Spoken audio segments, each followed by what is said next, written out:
Bonsoir à toutes et à tous, en direct ou en différé pour ce visio-café sur un sujet à la fois technique, mais que nous n'aborderons pas de façon technique, on va l'aborder de façon très didactique et pédagogique, et puis sur un sujet qui est d'une utilité brûlante. Évidemment, on n'avait pas besoin de la guerre en Ukraine ou de la guerre au Proche-Orient ou des événements du Proche-Orient pour savoir que l'énergie allait continuer à être chère et qu'il fallait l'économiser. On le savait évidemment à cause du réchauffement climatique euh, et de la espèce de mutation que notre économie doit opérer vers une économie qui sera plus sobre en utilisation énergétique. Alors, ce soir, on va parler d'une technologie qui est méconnue, qui est celle du géostockage, qui va utiliser le principe de la géothermie.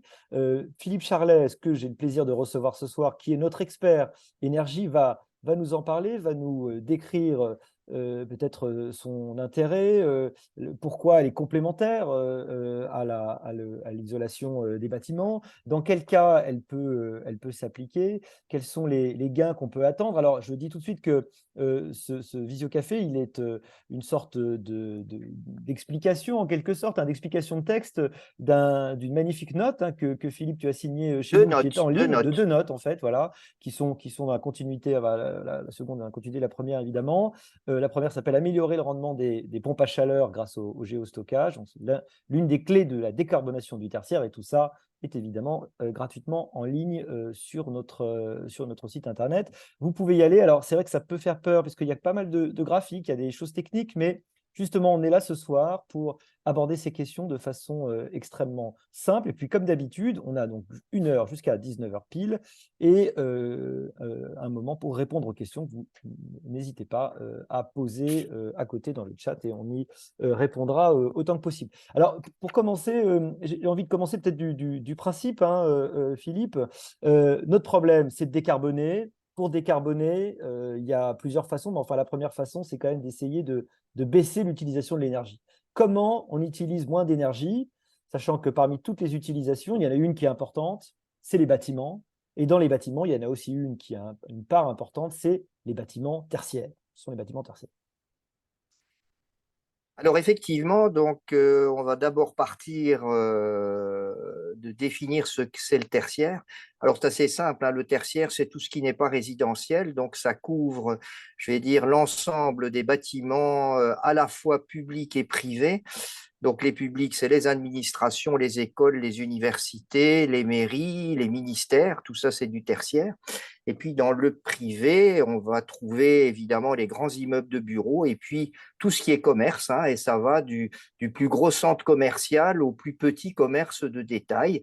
Donc on va dire qu'une petite boulangerie ou une petite épicerie, ça fait partie du tertiaire. Et au total, ça représente 1 milliard de mètres carrés en France.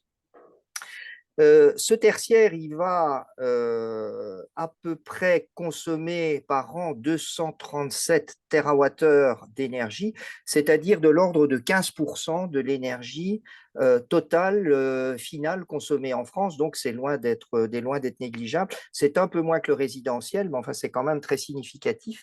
En revanche, ça n'est que 24 millions de tonnes de CO2, c'est-à-dire ça ne représente que, enfin, ça représente quand même, mais c'est 7% des émissions. 15% de l'énergie et 7% des émissions, tout simplement parce que l'habitat comparé au transport, par exemple, est déjà largement décarboné, électrifié. On a du chauffage électrique déjà par convecteur, on a de l'électricité d'éclairage, on a tout ce qui est électroménager, etc. Toute cette énergie est déjà de l'électricité. Et on a évidemment, il faut le rappeler en France, la chance d'avoir une électricité comparée, par exemple, à notre voisin allemand, qui est déjà décarboné à 90%, hein, Oui. 75% de nucléaire, 10% d'hydroélectricité et 5% de renouvelables. Et donc, ce qui signifie que ça reste assez raisonnable au point de vue émission. D'accord. Alors, il y a néanmoins encore… Oui, L'utilisation, pardon Philippe, donc du tertiaire, c'est de la chaleur, production de chaleur essentiellement, et de j'y l'eau viens. chaude. Et de l'eau chaude. Alors, c'est 80% de chaleur, sachant que la chaleur, c'est de l'eau chaude, surtout du chauffage. D'abord du chauffage pour 70%, 10% d'eau chaude, et puis à peu près 5% pour tout ce qui est cuisson des aliments. il faut rappeler qu'en France, alors tertiaire plus résidentiel, il y a encore 12 millions de plaques de cuisson au gaz. Tout n'est pas électrifié, tout n'est pas électrifié loin de là. Il y a dans le tertiaire deux chiffres intéressants à dire d'un point de vue de ce que j'appellerais cette ligne de référence, hein, pour faire un petit peu le point de départ de la décarbonation, parce que pour décarboner, il faut bien partir d'un point. C'est tout d'abord, on va dire, l'état de performance énergétique du tertiaire. Et là, c'est un tiers, un tiers, un tiers. Donc, tout le monde connaît, hein, les coefficients de A à G. En A, on a disons, un habitat extrêmement bien isolé et peu gourmand en énergie. Et EFG, on passe dans ce qu'on appelle la catégorie des passoires énergétiques. Et donc, globalement, c'est un tiers, un tiers, un tiers. On a un tiers de EFG, un tiers de D et un tiers de ABC. Et il y a un deuxième chiffre intéressant, et puis on passera à la décarbonation, c'est la notion de TOE, que j'appelle donc le taux d'occupation énergétique, un point extrêmement important. Donc le taux d'occupation énergétique, c'est la durée de l'année pendant laquelle la surface est énergétisée. Donc elle est chauffée, elle est éclairée, à peu près en moyenne d'occupation normale, on va dire. Et ce qui est surprenant, c'est que dans le tertiaire, alors que le taux d'occupation est compris entre 20 et 40%, par exemple, un bureau, on ne va l'occuper que 25% du temps, c'est 8 heures par jour durant 220 jours par an au maximum, ça fait à peu près 20 à 25% du temps. Si c'est un restaurant, c'est un petit peu plus, on va monter à 40%. Eh bien, le TOE, le taux d'occupation, il est de 84%. Donc, c'est-à-dire que globalement, 64% du temps, le tertiaire est énergétisé pour rien. Alors, ça traduit du chauffage qu'on ne coupe pas la nuit, ça traduit l'éclairage des tours à la Défense qui restent allumés toute la nuit, etc. Et donc, la réduction de ce TO, on va le voir, est un point assez crucial et assez simple à mettre en œuvre pour décarboner le tertiaire. Ça, c'est le premier levier, peut-être le plus immédiat, donc tu vas nous reparler rapidement après. Absolument. Absolument. Le deuxième. Le deuxième, c'est l'isolation thermique, on en Oui. reparlera. Et le troisième, c'est ce que j'appellerais le changement d'équipement. Donc, c'est-à-dire que si on veut arriver à une décarbonation totale, on ne peut pas se contenter d'isoler. Il faut bien évidemment remplacer les équipements thermiques qui sont essentiellement aujourd'hui des chaudières à gaz et aussi des chaudières au fioul. Il y a encore 12% à peu près de chaudières au fioul qui, même si les neuves sont interdites, mais les anciennes qui sont toujours en service continuent à être utilisées. On n'a pas une obligation, on ne peut pas remplacer une chaudière au fioul ancienne par une chaudière au fioul neuve, mais les chaudières anciennes, et il y en a encore beaucoup, continuent à exister. Donc, trois leviers, baisser le TOE, isoler Taux l'habitat d'occupation. Mhm. et troisièmement, remplacer les équipements. Alors, on va peut-être passer rapidement sur la première, parce que tu dis effectivement qu'il y a des choses à mettre en place, on imagine bien, pour baisser le taux d'occupation. Et Alors, après, j'aimerais baisser, bien que tu me parles un oui, peu des limites de l'isolation. Avant de alors, parler évidemment donc, du d'abord, géostockage. baisser le TOE, c'est facile. Il y a deux leviers pour ça, hein. Normalement, un levier devrait suffire, c'est le comportement. C'est-à-dire que si chacun éteint avant de Derrière partir, soi. si on ne laisse pas la climatisation tourner, si on ne met pas le chauffage toute la nuit et qu'on le déclenche uniquement, par exemple, pendant les heures de bureau, ben ça marche. Et donc, ça coûte rien. Néanmoins, on peut s'aider de ce qu'on va appeler de la domotique, hein, ce qui n'est pas extrêmement coûteux. Donc, c'est-à-dire, on a toute la technologie aujourd'hui, des détecteurs de présence pour éteindre, une régulation du chauffage et une régulation, donc chauffage en hiver, climatisation en été. Moi, je suis toujours étonné, hein, dans les tours, puisque je travaille dans une tour bien célèbre à la Défense, bah, c'est de voir que, par exemple, l'été, il est impossible de réduire la climatisation. On se retrouve avec des bureaux à 14 ou 15 degrés qu'on est obligé de chauffer avec une chaufferette. On sent qu'il y a vraiment beaucoup de progrès à faire et tout ça à relativement moindre coût, à 10-20 € le mètre carré absolument au maximum. Et donc, la baisse du TOE permettrait d'économiser dans l'ensemble de l'habitat en France environ de l'ordre de 100 TWh. Donc, c'est quand même beaucoup, hein, 100 TWh, quand on sait qu'on en consomme 237 dans le tertiaire. Et pour le tertiaire, c'est probablement entre 50 et 70, un peu bien moins dans le résidentiel, parce qu'en fait, dans le résidentiel, il est occupé à 60% et pratiquement énergétisé à 60%. Ce qui veut dire que les gens font très Il y a moins de attention, gâchis, tout oui. simplement Ouais, parce qu'ils payent la facture, que dans le tertiaire où finalement, personne ne sait qui paye la facture et donc on fait beaucoup moins attention. Donc il y a d'accord. ce premier levier incontestable, très facile à mettre en œuvre et dont peu de gens parlent, hein, finalement. Oui. On a fait des conseils, je me souviens de comportements au moment où on craignait que l'hiver soit un peu dur. Alors maintenant, parlons de l'isolation, parce qu'en fait, c'est ce sur quoi aujourd'hui on a le plus grand, la plus grande importance d'intérêt, hein, l'intérêt médiatique la plus forte. On a l'impression qu'il n'y a que ça, en fait, comme levier, en vrai, hein. Ah, on a, L'isolation, c'est intéressant que tu nous parles de ses mérites et probablement de ses limites, justement, évidemment, parce qu'on en a déjà un peu parlé. alors l'isolation, je vais dire que c'est un peu comme le marathon, c'est le dernier kilomètre qui est le plus coûteux Le plus et dur. le plus Ouais. dur. Donc c'est-à-dire que quand on en Mm. va partir d'une passoire énergétique EFG, donc c'est-à-dire elle fuite partout, et avec des investissements finalement, enfin qui peuvent être importants, mais qui sont quand même relativement raisonnables, on va dire. Donc isoler les combles, isoler les fenêtres, très important. Vous savez, des fenêtres qui fuitent partout, il suffit de mettre un petit peu un joint thermique qu'on va acheter pas chez Decathlon, Chez Brico, chez Bricorama, là, Brico ou Brico chez truc, ouais. Conforama. Non, pas On le Conforama, non. met et puis on améliore considérablement comment dirais-je, le rendement thermique Ouais. pour un coût absolument ridicule. Et par contre, quand on commence à monter en gamme, donc on voudrait faire passer une passoire énergétique de EFG en ABC, alors là, par contre, ça commence à coûter extrêmement cher, tout simplement parce que quand ces vieux immeubles ont été construits, ils n'étaient pas construits pour avoir des performances énergétiques ABC qu'on Mhm. trouve évidemment dans les nouveaux bâtiments construits aujourd'hui. C'est d'ailleurs une obligation, hein, le règlement thermique de 2012 impose les catégories ABC. Et donc, ma philosophie, pour avoir regardé ça de très près, c'est que quand on veut passer de passoire énergétique, comme le souhaite finalement le gouvernement, de EFG en ABC, on arrive à des rendements financiers absolument déplorables et des temps de remboursement qui peuvent atteindre plusieurs dizaines d'années, voire au-delà, 50, 60 ans. C'est-à-dire que les économies d'énergie deviennent tellement marginales à la fin pour un coût tellement élevé que finalement, économiquement, ça n'est pas du tout intéressant. Mm. Et comme vous économisez assez peu d'énergie, finalement, on économise aussi assez peu de CO2. Donc, Et moi, en ce qui c'est la loi concerne de l'utilité marginale décroissante de absolument, l'investissement absolument, et qui est amplifiée par l'effet rebond qu'on observe souvent quand on est bien isolé. Alors, c'est peut-être pas vrai pour le tertiaire, mais il paraît que quand vous êtes très bien isolé, vous finissez par chauffer beaucoup plus que vous ne chauffiez avant, avec du coup, notamment en Allemagne, hein, on avait vu que les économies étaient assez faibles malgré les gros efforts d'isolation, hein. oui, c'est clair.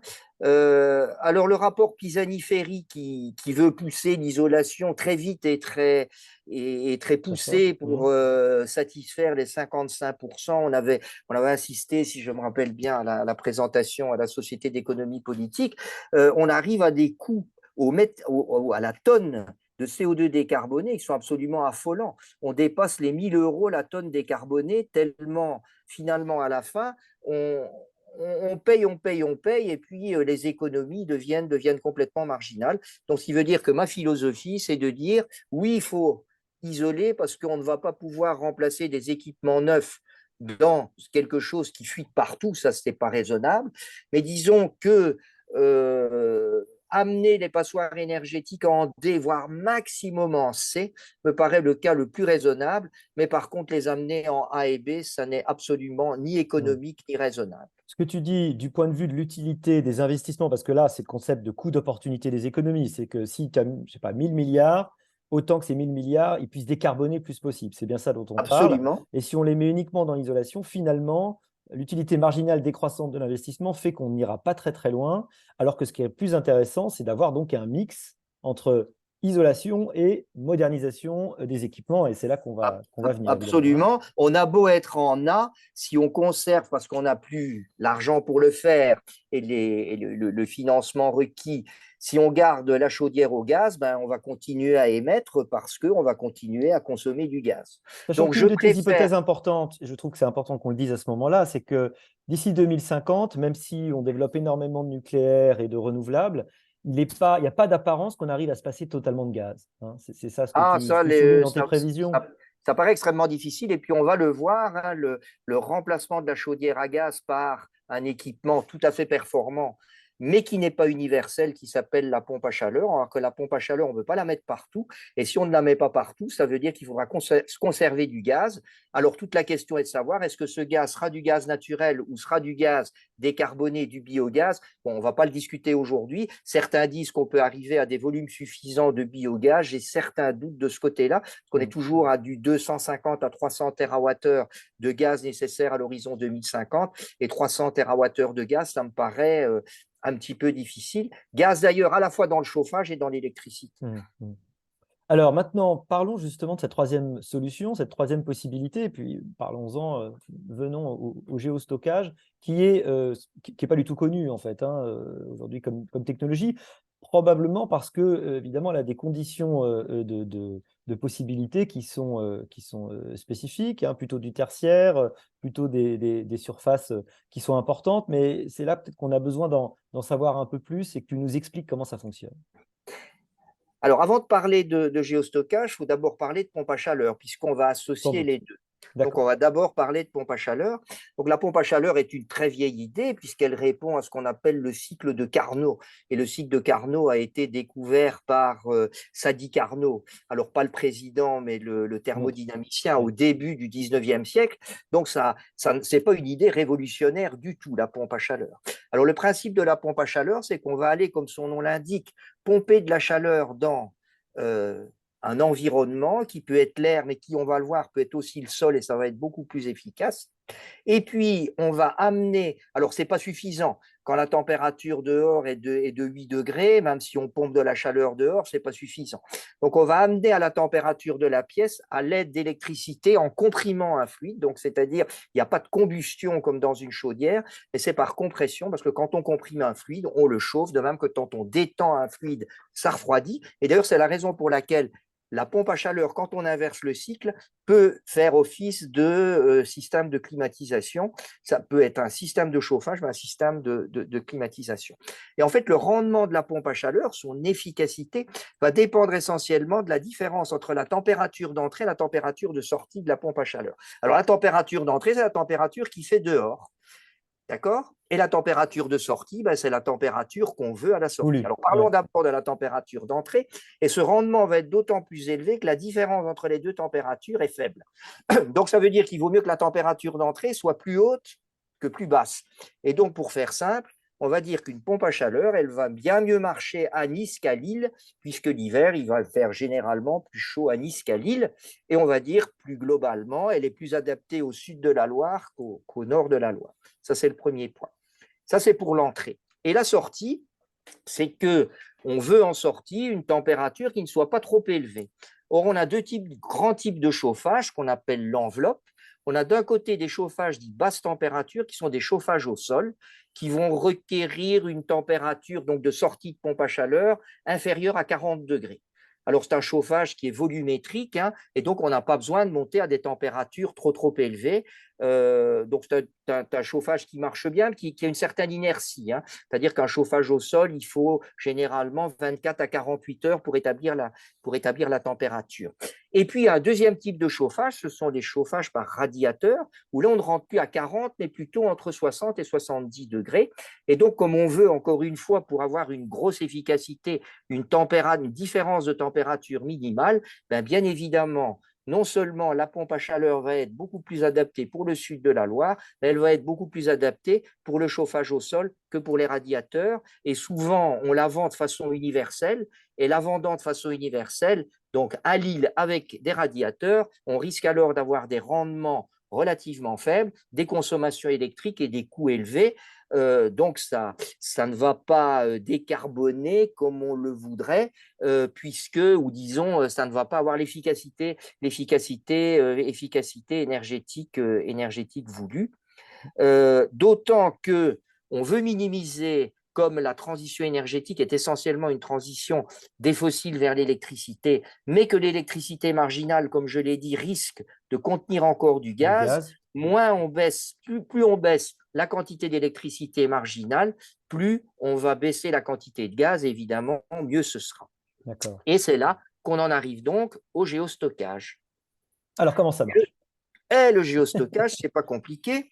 Ce qu'on va faire, c'est on va stocker l'été de la chaleur en chauffant de l'eau, en fait. Alors, on peut chauffer de l'eau de diverses façons. Soit on chauffe de l'eau avec du solaire thermique, hein, par exemple. On connaît le solaire thermique, tout le monde connaît, c'est ce que c'est qu'une douche thermique, hein, par exemple. Donc, c'est-à-dire que c'est un capteur qui est noir parce que le noir absorbe la chaleur et va chauffer l'eau, hein. Vous mettez un objet noir en plein soleil, ben vous allez retrouver de l'eau à 50 degrés, hein, de l'eau bien chaude. Vous pouvez aussi utiliser ce qu'on appelle de la chaleur fatale. Donc, par exemple, utiliser, alors deux exemples, hein. La chaleur fatale, elle peut venir, par exemple, d'un grand centre de data. Les centres de data dégagent beaucoup de chaleur. Cette chaleur, elle est perdue. On peut très bien récupérer la chaleur de refroidissement nécessaire des grands centres, des grands data centers pour chauffer de l'eau et la stocker dans le sol. Et puis, on pourrait aussi récupérer la chaleur fatale des réacteurs nucléaires, une quantité absolument faramineuse de chaleur perdue dans la rivière et dans l'atmosphère quand on refroidit le réacteur nucléaire. Et donc, ce qu'on va faire, c'est qu'on va chauffer de l'eau, on va la stocker dans le sol, dans des puits verticaux, et toute cette eau va en fait chauffer la roche, s'équilibrer avec la roche, et l'hiver, on va récupérer cette eau qui a encore conservé une certaine chaleur pour la pomper à l'entrée de la pompe à chaleur, et au lieu d'avoir les 7 ou 8 degrés, on va avoir 15, 16, 17 degrés, baisser la différence de température entre l'entrée et la sortie, et monter à des coefficients de performance qui sont absolument très élevés, qui peuvent aller jusque 5. Donc, c'est-à-dire qu'on va fournir 5 fois plus de chaleur qu'on consomme d'électricité dans la pompe à chaleur. Et donc, voilà l'efficacité d'un système qui finalement est assez simple dans son concept, On comprend très très bien, la Terre est utilisée comme un thermos. comme un thermos, Voilà. absolument. Donc concrètement, c'est des trucs qui vont dans le sol. En vrai, j'imagine que c'est assez complexe. C'est jusqu'à quelle profondeur environ? Tu te souviens de Alors, la profondeur? là, ce ne sont pas nécessairement, parce qu'on va pas chercher la chaleur dans le sol, on va chercher la On la chaleur stocke dans en le sol. surface et on Voilà. la stocke. Donc, ce qui veut dire qu'on n'est pas obligé de descendre à des profondeurs de plusieurs centaines de mètres, comme quand D'accord. on fait ce qu'on va dire la géométrie La de la géothermie géothermie, bien sûr. Ouais. naturelle, où on va chercher la chaleur dans le sol. C'est ça. Il ne Ici, faut on pas sait confondre avec les que géothermies, parce que ce n'est stocker pas tout à fait la chaleur. même idée. Alors, c'est une forme de Pas la même. géothermie, mais la Oui, chaleur, on ne va pas la chercher dans le sol, on va bien la oui, on chercher l'y met. dans l'air l'été pour la stocker dans le sol l'hiver. D'accord. Et Alors, donc, ça bien sûr, augmente après ton il y a rendement de la pompe à absolument de la chaleur. pompe à chaleur. Alors, bien sûr, il y a derrière des investissements qui sont quand même assez importants, puisqu'il faut forer cette série de puits qu'on va forer sur 10, 20 mètres de profondeur. Ce n'est pas Mm. très profond. En fait, on en fore quand même une certaine quantité pour pouvoir stocker Ouais. un volume suffisant d'eau, hein, plusieurs dizaines ou plusieurs centaines de mètres cubes, ce qui veut dire qu'il y a cet investissement à faire. Et donc, cet investissement qui est qui va à peu près doubler le prix de la pompe à chaleur. Une pompe à chaleur aujourd'hui, ça vaut entre 80 et 100 euros le mètre carré énergétisé. Ici, on va doubler, disons que le stockage, on est de l'ordre de 70 euros par mètre carré. Donc, le total, on va passer de 80 plus 70 à 150 euros le mètre carré. Et donc, on va dire que ce système n'est pas adapté à la maison individuelle et c'est pour ça qu'il est bien adapté au tertiaire avec je vais dire, des bâtiments suffisamment gros. Alors, il pourrait être adapté quand même dans le résidentiel, si on a par exemple des résidences ou des groupes de résidences relativement importantes, mais enfin, on ne va pas faire ça sur une maison individuelle, ça Ouais. coûterait trop cher, et en plus, on stockerait finalement trop de chaleur par rapport aux besoins de la maison individuelle.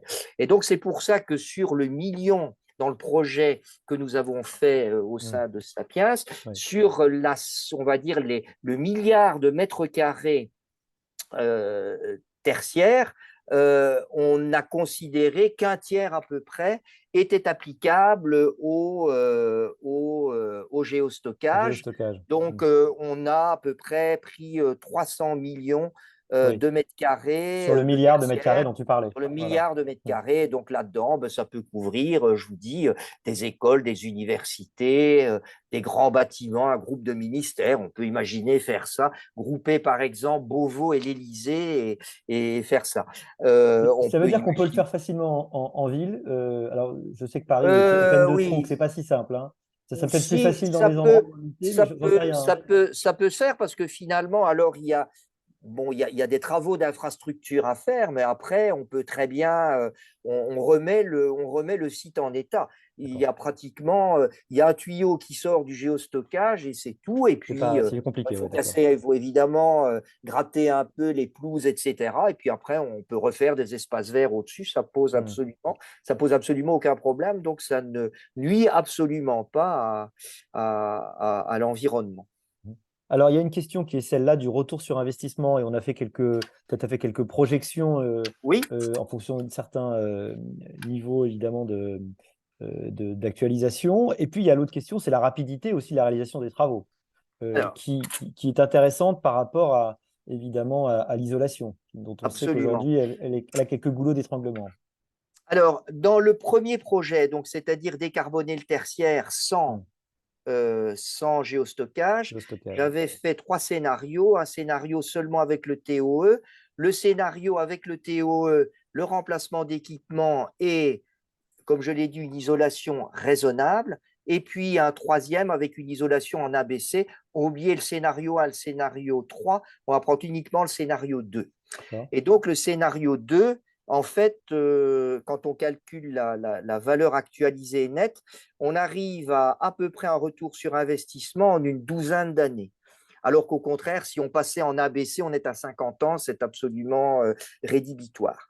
Et tu Euh, parles aussi d'aides européennes, hein, qui existent déjà, qui sont mises en place, c'est ça? alors, on a considéré dedans les aides qui facilitent effectivement Oui, qui existent déjà, d'ores et déjà. le retour sur investissement. Hmm. Donc, on retient 12 ans quand on ne met pas de Le géostockage. géostockage. Voilà. Hmm.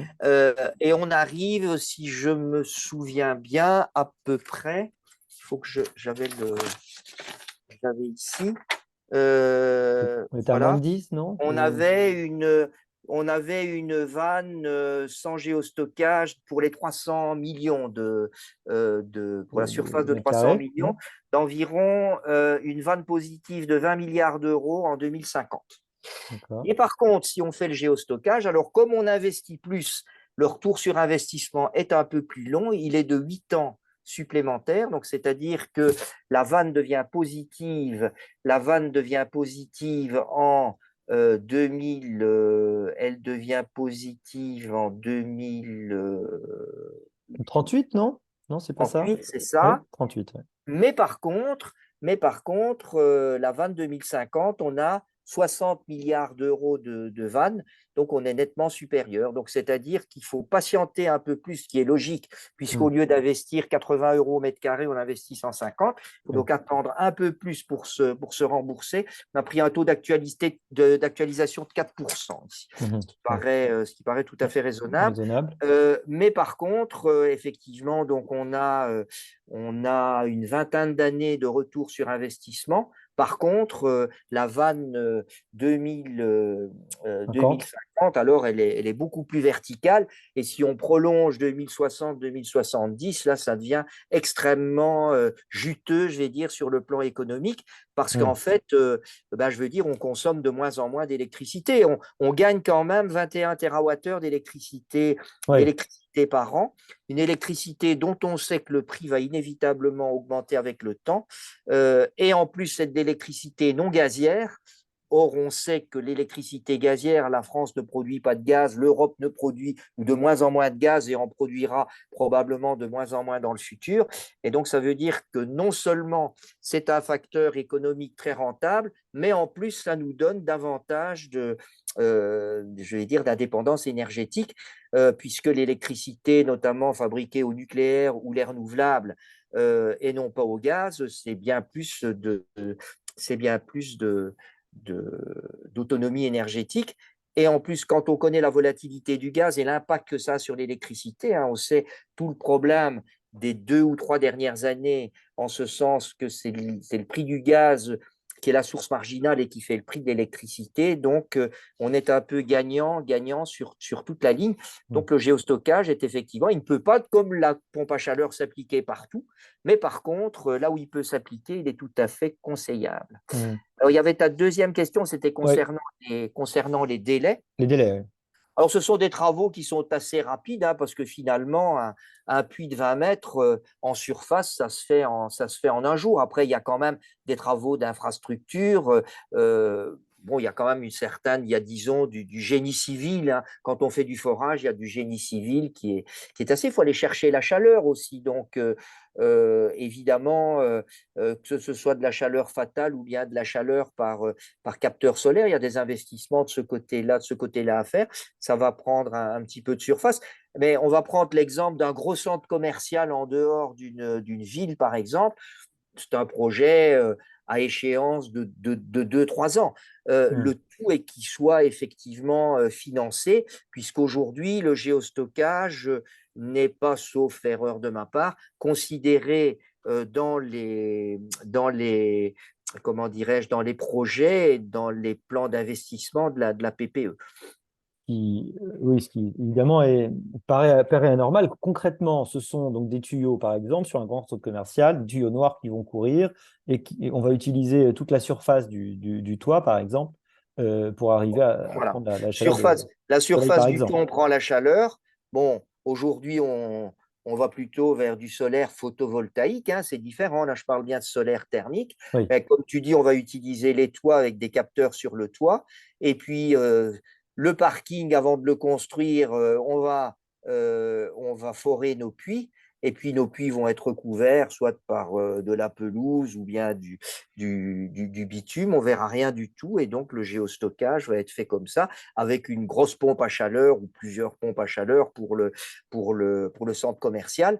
Et donc là, on a des rendements qui sont absolument, alors extrêmement efficaces. Ça devient presque magique quand on imagine donc des coefficients de performance de 5, de dire qu'on récupère 5 fois plus de chaleur qu'on dépense d'électricité. On a l'impression presque du mouvement perpétuel, je vais dire. Et pourtant, c'est vrai. C'est incroyable, effectivement. Gain économique, tu nous en parlais, gain écologique, puisque ça nous permet de décarboner, et puis gain de souveraineté et d'indépendance, hein, De tu souveraineté l'as aussi, aussi d'indépendance, souligné. puisque Hein. c'est quand même moins d'électricité marginale gazière et donc effectivement plus d'indépendance, sachant que l'électricité gazière elle-même est émettrice. Oui, évidemment. Évidemment. Voilà. Alors, je profite pour rappeler que ceux qui nous écoutent peuvent poser des questions s'ils le veulent, s'il y a quelque chose qui n'est pas clair, s'il y a un chiffre à élucider, puisque finalement, on est en train de se familiariser, pour certains, avec des choses qui sont évidemment moins évidentes. On pourrait dire, pour le comparer à l'isolation, on voit aujourd'hui que l'isolation est face à des problèmes de main-d'œuvre, des goulets d'étranglement assez importants dans le temps de réalisation. Et puis, l'efficacité marginale décroissante dont tu nous as parlé.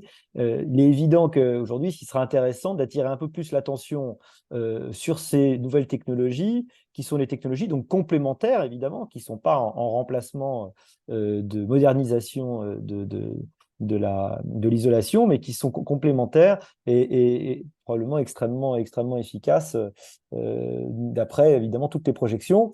Et encore, il faut y insister, c'est une technologie qui existe, qui est aujourd'hui, qui est tout à fait opérante et qui n'est pas une projection sur des développements technologiques qu'on pourrait avoir envie de faire. Pas du tout. Hein. Oui, et qui d'ailleurs ne fait pas appel à la technologie n'est pas tellement sophistiquée, si j'ose Ouais. dire. Mm. Voilà. Et d'ailleurs, j'extrapolerai en dehors du géostockage pompe à chaleur, mais sur le problème du stockage de la chaleur et de cette fameuse cogénération. Donc, c'est-à-dire de savoir que quand on fabrique de l'électricité, on perd énormément de chaleur. Les 450 TWh de nucléaire en France, on multiplie par 3 pour avoir la chaleur perdue. Donc, on perd en chaleur avec le nucléaire français 900 TWh. Et la consommation totale d'énergie en France, c'est 1650.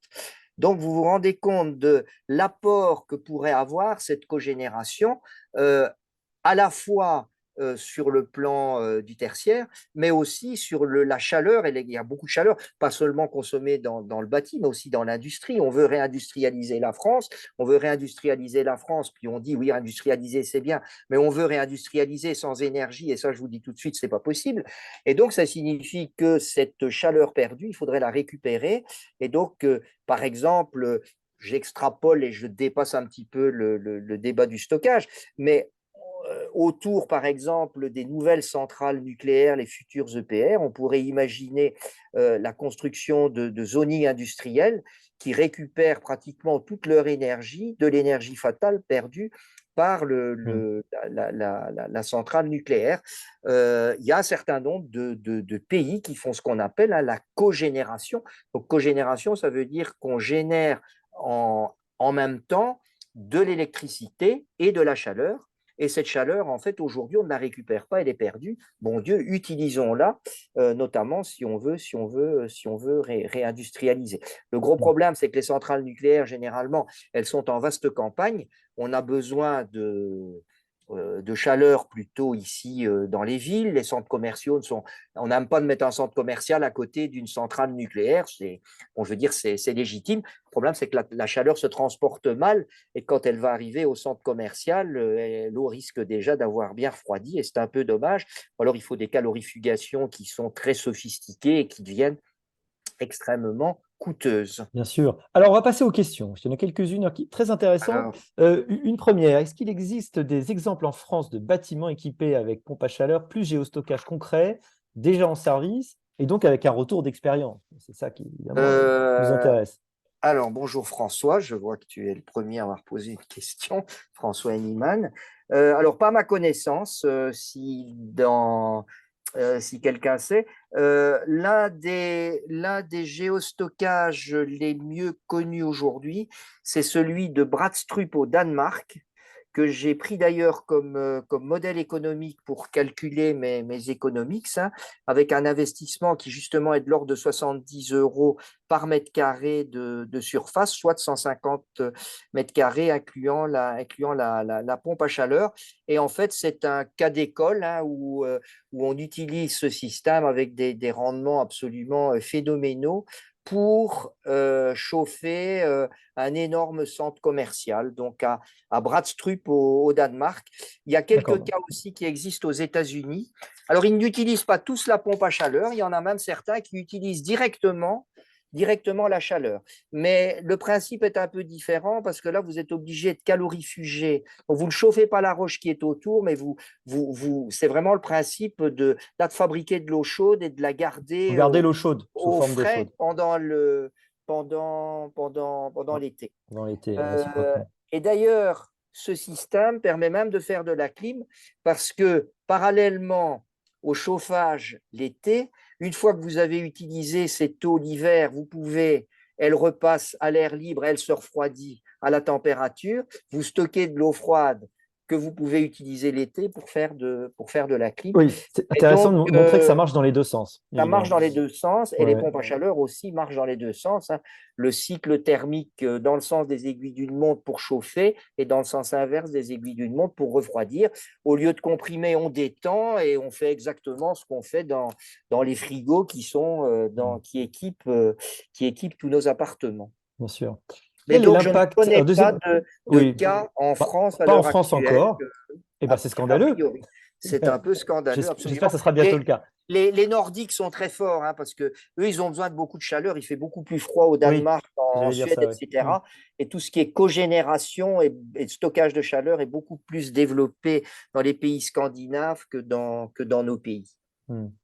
Quel est l'impact éventuel sur la consommation et la captation d'eau? Parce qu'effectivement, on Oh, parle c'est d'eau, pas, c'est un oui, circuit c'est fermé en fait, l'eau. un circuit fermé, donc l'eau, elle est pas perdue, les puits sont étanches, hein, donc Hmm. l'eau circule en circuit fermé et ce sont des volumes de quelques dizaines, voire quelques centaines de mètres cubes. Donc la quantité d'eau, fondamentalement, n'est absolument pas un problème. Et Mhm. encore une fois, enfin, si je compare aux fuites d'eau qu'on a dans les canalisations en France, ça n'est même pas le ppm ou le ppb, si j'ose dire. Oui, Donc si j'ai bien compris, il y a 50% de l'eau qu'on envoie dans les canalisations qui est perdue, si je ne me non, trompe pas, à peu 20%, près.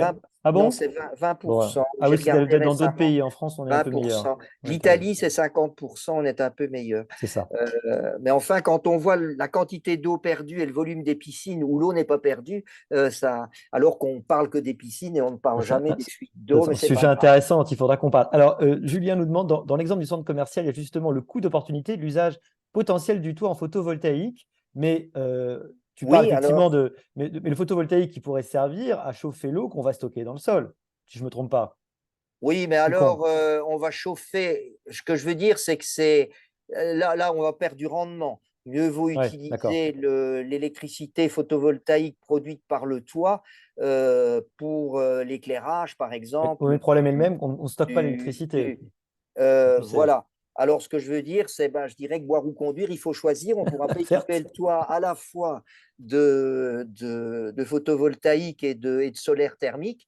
Alors, le solaire thermique, lui, par contre, peut s'équiper ailleurs, mais on va utiliser du terrain. On va plus liser le toit. Est-ce qu'on peut partager entre solaire voltaïque ou solaire thermique? Là, j'ai pas poussé le projet jusque-là, mais la question est effectivement excellente. Donc, Mm. Il y a une le forme de coût géostockage, d'opportunité. il y a une forme de coût d'opportunité, effectivement, et également d'émissions de CO2. Il faut aussi savoir que comme on va améliorer le rendement de la pompe à chaleur, qui elle-même va consommer pas mal de solaire photovoltaïque, on peut peut-être mettre moins de solaire photovoltaïque et un peu plus pour consommer moins d'électricité et récupérer davantage de chaleur. On peut trouver peut-être qu'en mettant mi-surface photovoltaïque, mi-surface thermique, c'est plus efficace compte tenu du rendement de la pompe à chaleur qu'en couvrant que de photovoltaïque et en ne Mm. mettant pas de géostockage. Mm. Donc effectivement, la question est bonne, mais il y a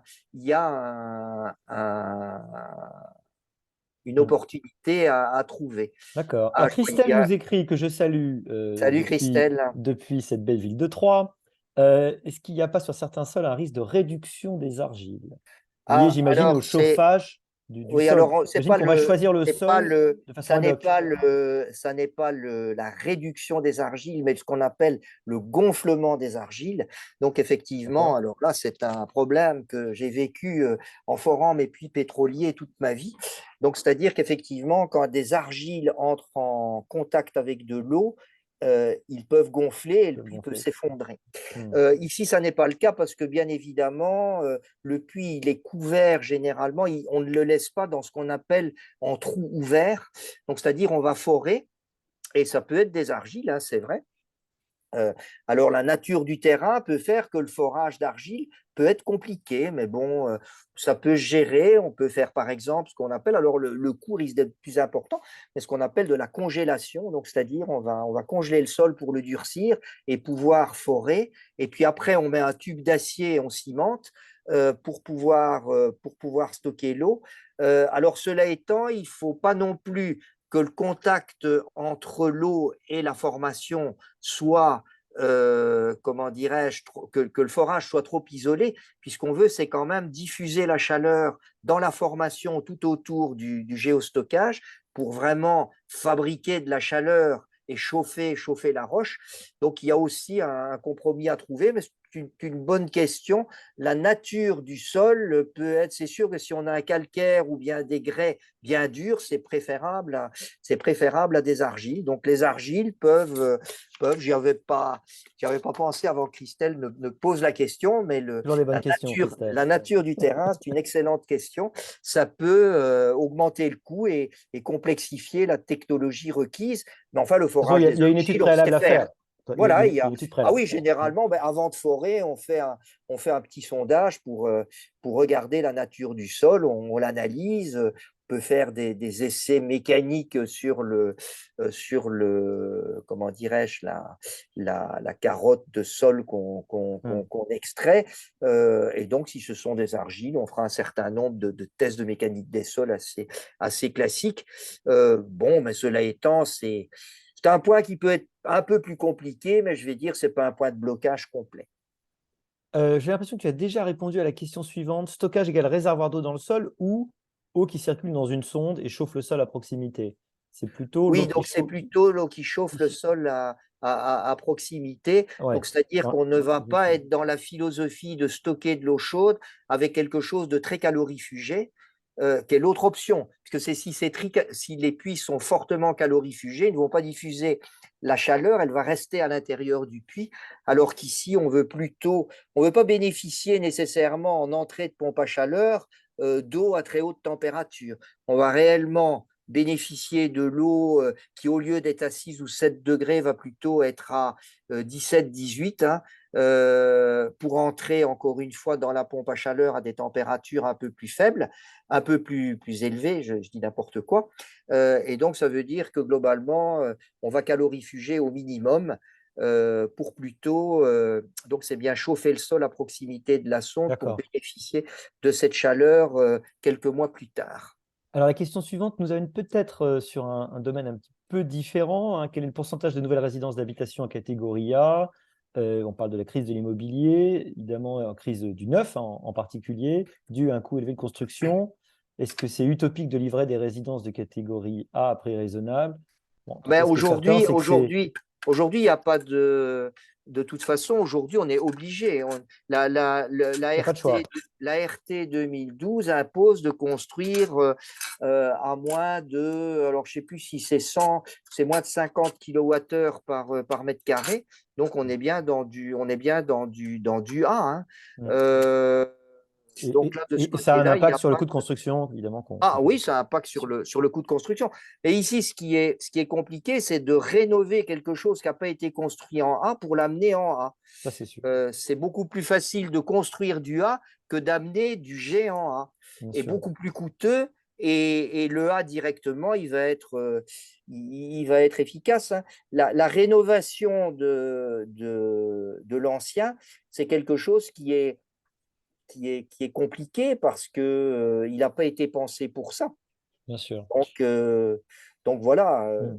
vous avez par exemple, je ne sais pas, des dimensions de fenêtres. On sait que remplacer enfin, c'est effrayant, hein, le devis dans Paris de remplacer une grande baie vitrée, c'est 20 000 € la baie vitrée, parce qu'on est obligé de les mettre. Ben oui, il y a des problèmes d'urbanisme, donc on ne peut pas mettre ça on est obligé de remettre du bois, par exemple, ou des choses comme ça. Donc, c'est du truc qu'on est obligé de remplacer à l'identique pour des questions architecturales, etc. Bien Enfin, sûr. moi, je sais, j'ai remplacé mes fenêtres, j'ai mis des doubles vitrages sur façade. En Le prix, haussmannien, c'est très le cher. prix Ouais. est absolument, ça atteint des Bien proportions, sûr. absolument. Ce Mm. qui d'ailleurs pour répondre à Jean-Louis Pradel, là, que je salue, c'est que effectivement, le coût de rénovation devient extrêmement élevé. C'est la raison pour laquelle ce projet européen et français d'empêcher de louer des passoires énergétiques risque de créer, alors bon, ça part d'un bon sentiment, mais ça risque de poser des problèmes immobiliers absolument démentiels. Soit le propriétaire ne va pas rénover et ne louera plus et laissera pourrir son logement, soit il rénovera et il sera obligé d'augmenter considérablement son loyer. Ce qui Donc s'est passé en Allemagne, notamment. Ouais. les personnes les plus démunies risquent Ouais, d'en subir les conséquences. Et bloquer les loyers tout en imposant comment dirais-je, de rénover, c'est pas raisonnable. bien sûr. Alors, question suivante, est-ce que c'est une option intéressante pour contribuer fortement aux objectifs de décarbonation de la France en termes de temps et de coût? Bon, ça me paraît effectivement un bon Ben, résumé, la d'ailleurs, question je pense, de ce qu'on se dit, hein, j'ai de l'impression, Julien, Julien. Ouais. je salue aussi. Oui, je dirais que c'est une option, c'est une option tout à fait intéressante. Elle est doublement intéressante, puisqu'en fait, non seulement elle réduit la consommation d'énergie, qui est un premier levier extrêmement, extrêmement important, et en fait, on gagne essentiellement là-dessus, mais surtout, comme je l'ai dit, elle permet d'économiser de l'électricité marginale, et cette électricité marginale ne peut être que gazière, donc on gagne on the deux tableaux, comme dirait Oui. notre ami Louis de Funès. On- Donc ça veut dire que globalement, oui, c'est une option parce qu'on arrive en fin de chaîne. Hein. On a déjà isolé, on a déjà mis la pompe à chaleur, et puis on met du géostockage. Donc on est vraiment dans la partie marginale, et encore une fois, la partie marginale, c'est là qu'il faut choisir. Et donc, il n'y a pas photo entre passer en A et mettre du géostockage. Très bien. Quand il y a des possibilités de récupération de chaleur fatale, les usages par rapport aux technos sur la base d'échangeurs ne sont-ils pas plus pertinents? Qu'en penses-tu? Euh, alors, je vais dire que, encore une fois, ici, on crée de la chaleur fatale. Hmm. De l'autre côté, on la récupère, on la transporte jusqu'au lieu d'utilisation. Donc, ça fait une différence. C'est vrai, Oui. quand on a de la chaleur fatale à disposition, on peut coupler les deux d'ailleurs. On va utiliser la chaleur fatale gratuite. Donc, on met plus de. Admettons, hypothèse d'école, que le centre commercial soit relativement proche d'une centrale nucléaire, à 1 ou 2 kilomètres, admettons. À Hmm. ce moment-là, OK, on récupère la chaleur fatale. Ça nous économise de placer sur le toit nos capteurs thermiques. Et on va utiliser ça pour le stockage. On peut aussi utiliser directement la chaleur fatale comme chauffage, donc comme à ce moment-là, système de stockage et de circulation de chaleur. Le Hmm. problème, c'est que la chaleur fatale, elle n'est pas disponible partout, hein, et Oui. spécialement là où elle est disponible, généralement, on est plus en vaste campagne, puisqu'elle va venir essentiellement des centrales nucléaires.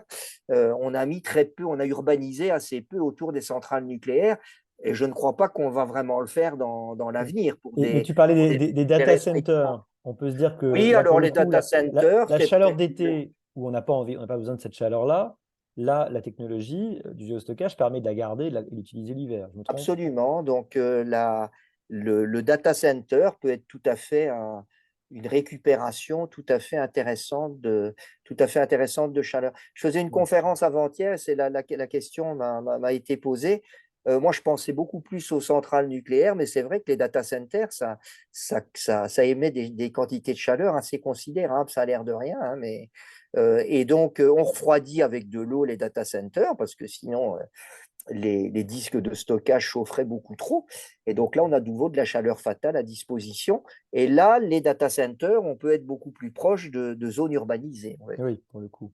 Ils sont très souvent en Normandie, d'ailleurs, paraît-il, parce qu'il y Ah, fait en moyenne plus frais. Vincent Ouard, ah ben, il confirme tes propos, tiens, Philippe. Euh, bon. sur les Euh, 450 réacteurs nucléaires civils dans le monde, 74 nucléaires fonctionnent en cogénération. donc On voilà. trouve beaucoup en Mais, Europe de l'Est. Hmm. et donc, il peut confirmer, parce que je sais qu'il travaille à EDF, donc il connaît ça très bien, Ouais. que je ne crois pas qu'il y ait de centrales nucléaires avec cogénération en France. Hmm. Donc, Et pour quelle raison? C'est un choix ça n'a d'EDF, pas du tout été peut-être. pensé quand on a lancé les Oui, centrales nucléaires à une époque. Alors, on va encore nous reprocher de dire qu'il fallait penser dès le début des années 60 à la problématique climatique et tout penser en fonction. Ben non, à l'époque, certes, les économies d'énergie étaient importantes, mais les économies d'énergie, la majorité, tout le programme nucléaire a été lancé avant et puis a été continué après les deux chocs pétroliers. Et à l'époque, c'était surtout, disons, éviter de consommer du pétrole. hmm, Mais par contre, l'efficacité du rendement nucléaire pour arriver à récupérer, puisque quand on fait de la cogénération, on passe des 33% de rendement d'une centrale nucléaire. Comme on récupère toute la chaleur, on peut monter à 80%. C'est démentiel, hein, démentiel. comme Hmm. récupération de chaleur, mais ça n'a pas été pensé. Et Ouais. c'est simple, hein, pourtant, il suffit de mettre un échangeur de chaleur comment dirais-je, dans la centrale nucléaire. Et puis, une ou deux pompes, c'est vraiment très simple Mm. comme système. Encore faut-il après, encore une fois, transporter la chaleur et que l'utilisateur de chaleur soit proche de l'utilisateur enfin de la centrale en question. Ouais. Mais Alors, il nous reste quatre. Oh, il y a effectivement des pays où c'est beaucoup plus développé ouais, et je ne serais pas surpris que dans des pays du Nord où il y a un peu de nucléaire, il y ait beaucoup plus de cogénération. d'accord. Alors, une dernière question, et puisqu'il nous reste 4 minutes, un peu en forme de conclusion. Quels sont les obstacles aujourd'hui au développement du géostockage? Est-ce que c'est d'abord l'information, la connaissance, la Donc technologie? je pense qu'effectivement, je dois avouer que moi-même, avant de commencer cette étude, je connaissais très bien la Connaissez. Ouais. cogénération, mais pas tellement le géostockage. Et quand j'ai commencé à faire des calculs et que j'ai vu comme ça pouvait augmenter de façon considérable le rendement des pompes à chaleur, dont on savait que les rendements pouvaient être faibles dans certaines situations et que justement on nous les vendait un peu comme solution universelle, j'ai vraiment été très convaincu par la méthode. Donc je dirais oui qu'aujourd'hui il y a vraiment il faut vraiment communiquer sur le sujet comme on le fait aujourd'hui, comme on l'a encore fait récemment lors comment dirais-je, lors du podcast d'énergie. Oh là là, j'ai un trou de mémoire, c'est pas grave. Nouvelles énergies? Euh, Non. Non, c'est non, pas non, non, ça. non, non, Non, non. non. Le- Là, oui, le groupe qui couvre énergie nouvelle, le BIP, etc. Ah, d'accord. D'accord. Euh, Et tu as participé à un je, podcast sur le sujet, hein, c'est ça. Ouais. Enerpress, voilà, Enerpress. Enerpress. Ben, voilà, j'avais participé au podcast d'Enerpress.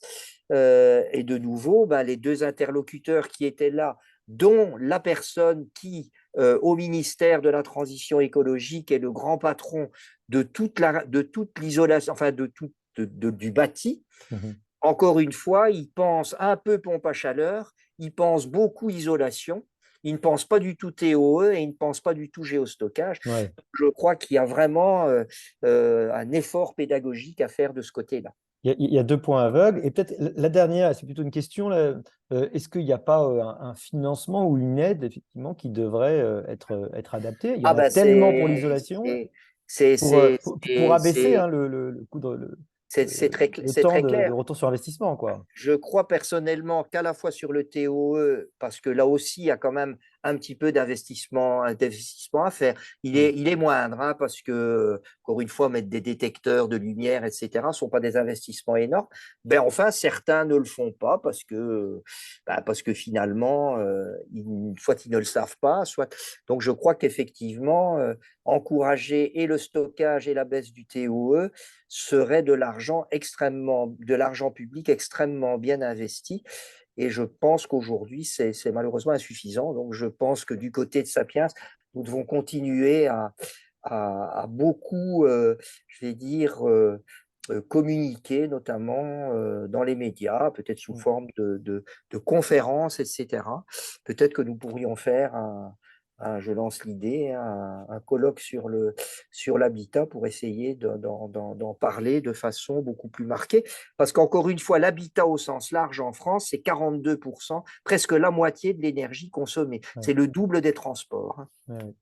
ouais. Des dépenses publiques, de l'argent public utilisé de façon beaucoup plus efficace. Voilà une proposition qui fait Oui, rêver et ça me permet, en tout cas ça fait rêver depuis se faire longtemps. rêver depuis longtemps. C'est une magnifique conclusion. Merci beaucoup, Philippe, pour cette présentation et ces précisions. Je crois vraiment qu'on a vu les On choses de essaie façon d'être beaucoup plus claire. le plus pragmatique possible, Voilà. sans rentrer dans des détails techniques Et trop de façon sordides. accessible aux Béotiens, notamment, que je suis sur toutes ces questions. Donc, j'espère que ça aura été écouté avec profit par tout le monde, encore une fois, soit en différé, soit à distance. Ben, je vois que justement, bah, ça y est, vous avez La lumière un vient de beau taux s'éteindre. d'occupation, la lumière Voilà. s'éteint, c'est Dans mon formidable, je suis bureau, ravi il est que 19 heures il et est donc vous 19 heures. voyez que Total, où je suis pour l'instant, montre quand même l'exemple Bon, en termes de. Voilà, je n'ai plus que ma lumière, je vais voilà. ouvrir quand même. Bon, bah, merci Michel. Je crois que Philippe, pardon, oula, décidément, c'est moi aussi qui m'éteins à 19 heures. Merci Philippe. C'était un Non, grand non. hasard, c'était pas voulu. Bon, non, non, c'était pas préparé. Merci encore et merci à tous et à la prochaine fois pour d'autres discussions. On n'a pas encore de date prévue, mais on vous tient au courant. Bonne Bonne soirée soirée à à tous. tous. Au revoir.